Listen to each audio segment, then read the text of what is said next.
And that's what we're here for. God saved us and left us here to do that very thing. Now, we want to begin here in Genesis chapter 6, where we led off last week.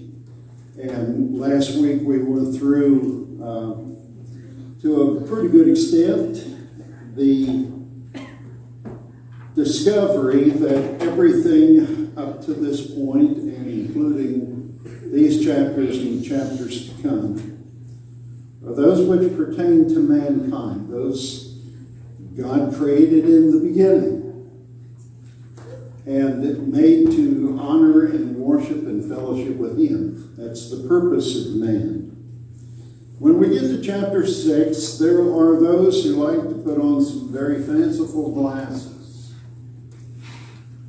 and examine these verses with something other than just observing the text and reading what is here and drawing from it what God had Moses to write. And it's important that we understand what the verses are saying. Just as we went through and we discovered the two lineages that are expounded upon for us, that of Cain, which followed after the thinking and the intentions and the attentions of Cain. We call them the ungodly line. Then there was the line of Seth, the third-born son to Adam and Eve. And we looked at his descendants and realized the fact that Seth was a believer. And it was through his generations that men once again began to call upon God and began to take stock in the fact that they belonged to Him and they wanted to serve Him and love Him and share Him with others. Now, there are those here called the sons of God, and I maintain, and not I myself, or that wouldn't be worth much, but scholars have for many, many years, I believe centuries, maintained that these sons of God are the descendants of Seth. There are those who try to make them angels because of the use of the term the sons of God, and they say that that applies to only angels. That's not true. And I put together a list and I put a few copies. I accidentally made 4 copies of the 2 pages that I intended to use last week. And I put the extras on the back table for anybody who would be interested. But I ran the lineage of Jesus from Luke through the line of Joseph, all the way from the birth of Jesus back down to Adam, the Son of God. Adam is called the Son of God. That's right. Believers in the New Testament are called Sons of God. the sons of God. I believe that believers throughout all of history from Adam on have maintained that relationship with God as though He were Father and they were sons and daughters, the children of God. That's important for us to understand, because if we're believers in Jesus Christ, then we're part of the family of God through Him, and we are the sons and daughters of God. And every New Testament writer has made that extremely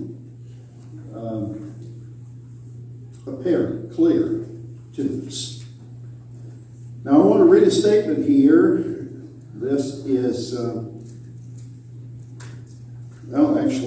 this is a statement I wrote. Brother Tom Sorrells told me one time that I was his favorite commentator. That must mean that Ross is his favorite uncommentator. commentator. But at any rate, I scribbled out this paragraph, and I'm going to read it to you. Not only are those called sons of God not angelic beings, not even demons, as some hold, but the giants,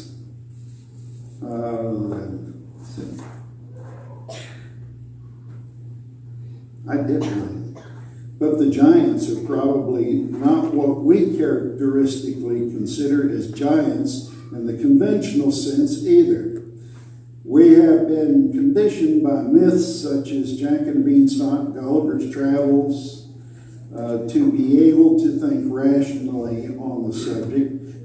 We hear the word giant and our imaginations take over and send us on a mythological journey that we cannot justify with Scripture, and therefore we create doctrines of myth and force them into the texts of the Bible.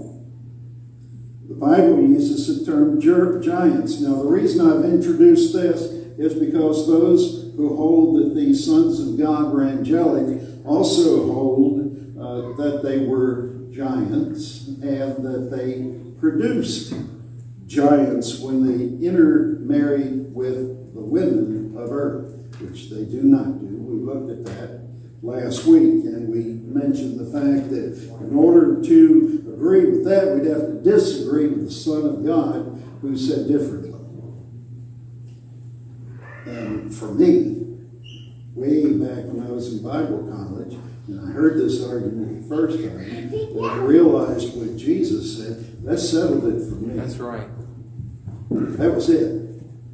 Okay? Or giant several places using two different words. There are two different words that are used throughout the Old Testament in the Hebrew for the word for giant, that are translated giant, and offers descriptions that have mystically been woven into a single thread of characteristics, misleading many, and have led to some anthropological and archaeological hoaxes over the past century.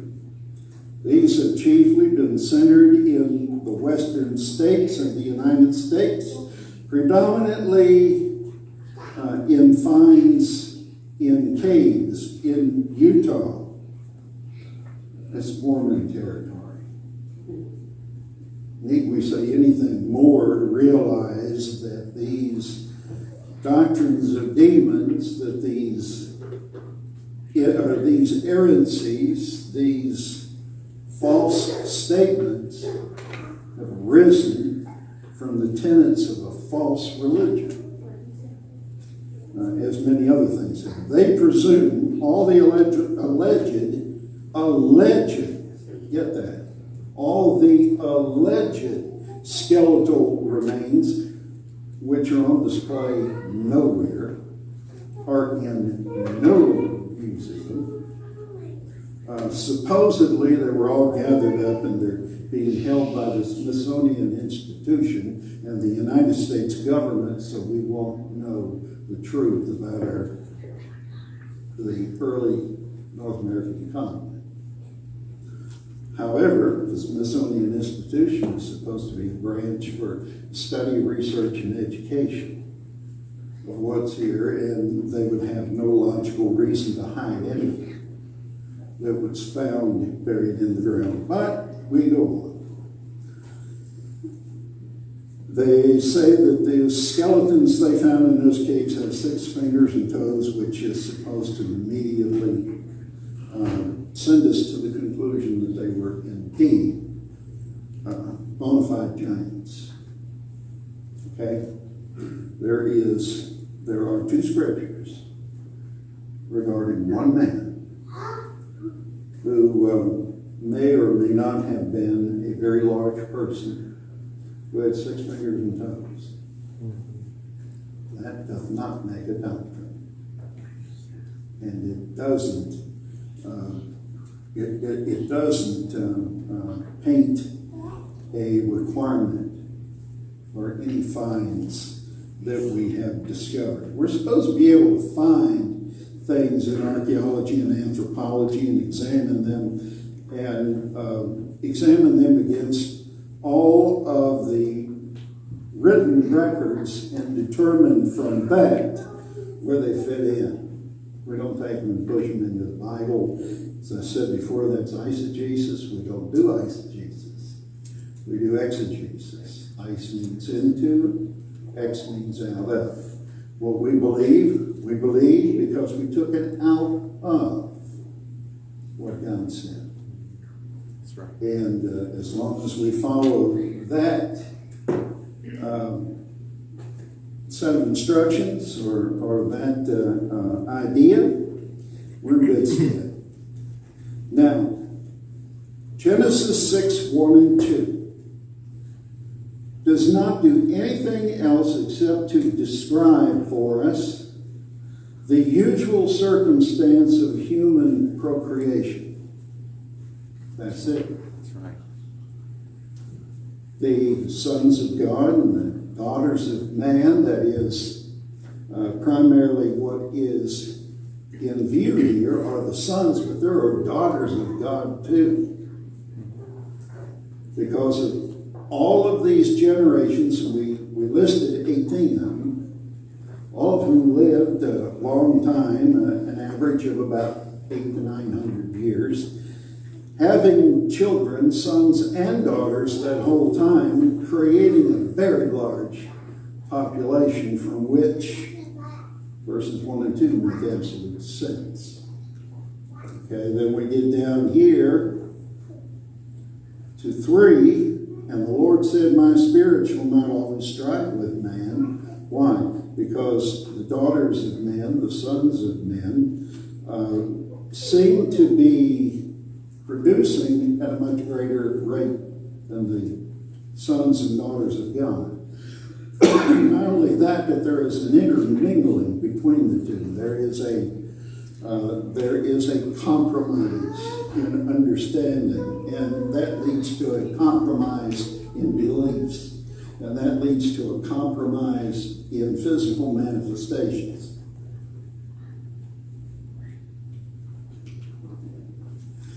And hopefully that'll lead to the cough center.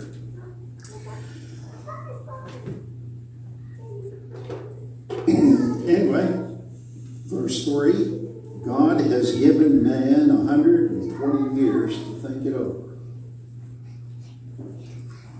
to consider him, his word, his people, and the life that he put them on earth to live.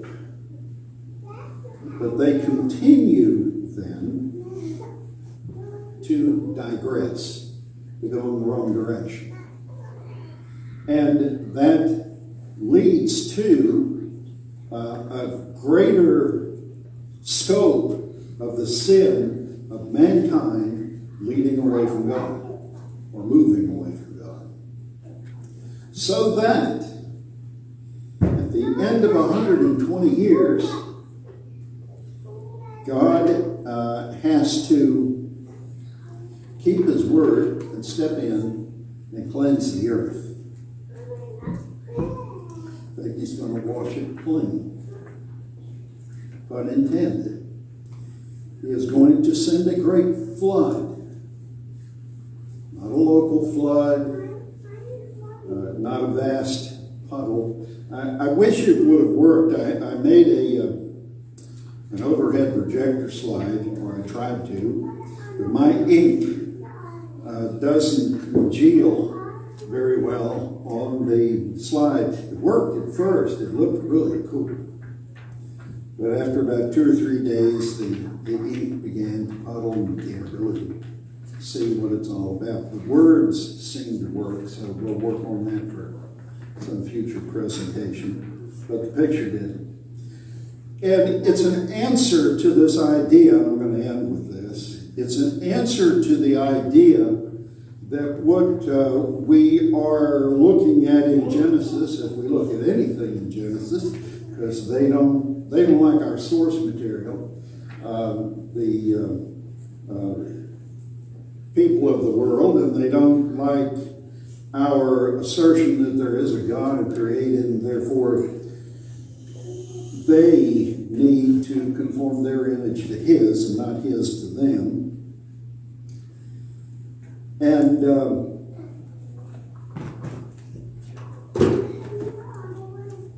they will tell us that what we're looking at here is a series of local floods. Now, I can buy that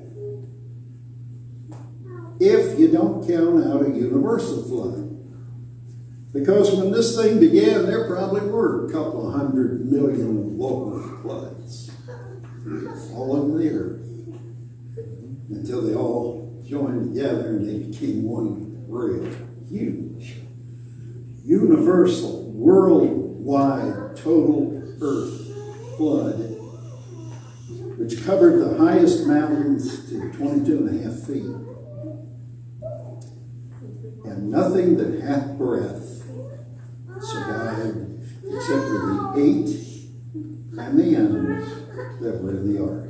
Now, that's getting ahead of myself, but I had to have some kind of a conclusion statement there, so that's where we went. But we're going to look at some more of this next week, and I promise I'll give you these 2 short paragraphs by Dr. J. Vernon McGee, and I've got another printed page of wisdom here. But if you were here last week, or if you were, and if there's still any of those papers back there, grab one of each and it'll kind of fill you in on what we talked about last week.